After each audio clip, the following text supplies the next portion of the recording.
Okay, we're going to play a lightning round here. Okay, and then we're going to go to your... Which is a message to me, right? Keep my answer short. But we'll play a lightning round, and then we'll go to your questions. So for those of you who've got questions, if you want to start making your way toward the microphone, help yourself. Who would you most like to interview in the political world? Fidel Castro.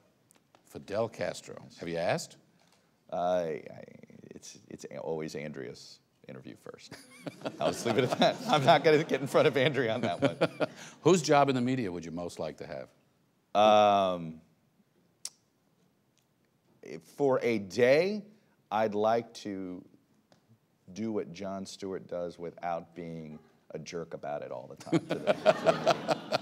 I've got a love-hate relationship with with Stewart and Colbert. What's the weirdest day you've had at the White House? I guess it's when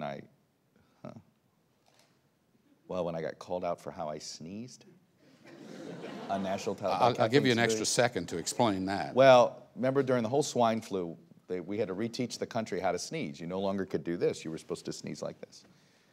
Kathleen Sebelius, the Secretary of Health and Human Services, doing this little briefing. I sneeze like this, and she sits there and she goes, and it becomes this thing. And all of a sudden it ends up on all 3 broadcasts, all 3 cable channels. So it was sort of like, put it this God way, bless you. I have never sneezed this way again. What's the biggest story you've covered? Bin Laden. Easily. The Bin Laden thing. Getting the phone, it's like you remember every second. Getting the phone call saying, you got to get down to the White House. What were you told? It's somebody we've been looking for a long time. This was a call you got from the White House. That's what your tip was. Sunday night at 9 o'clock, I was halfway. I was watching. I was probably watching the 60 Minutes on TiVo. We were just sort of catching up from the night. Halfway through a beer. I'll admit that. See, First beer? Yes. No, I mean I only can really hack one these days at best. And you could do better than that when you were at GW. Yeah, well. I just say, I'm guessing they card a lot harder now than they did when I was here. So the call comes and it's... Yeah, it's like 9:30, and then we're sitting on it for an hour and a half. Did you instantly know what that code was? Yeah, and we were and so the weirdest thing was sort of knowing but not knowing. Nobody wanted... I was getting the confirmation without being confirmed, and I did, sort of like, you know what? And getting into that business, who cares if you're first on that in a weird way? It's sort of like, we got them, let's tell the story, let's explain the significance of the moment. I got to follow this for a minute. Yeah. You get that call, right? Your first call is to whom at your bureau? Well, I was just, quickly, actually a lot of it was email. So not email on this, I got the call on that, and you're telling the network. We were all buzzed, we were all, and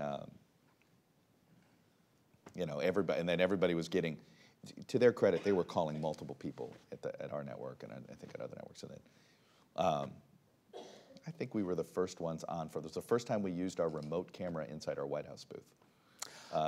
It was and I wore glasses that night, which everybody sort of pointed out. I didn't bother with the contacts. Glasses are fine. I think so too. That's right. They were the non-glare kind. Yeah, that's right. Yeah. They work just fine. Your best day when you were at GW?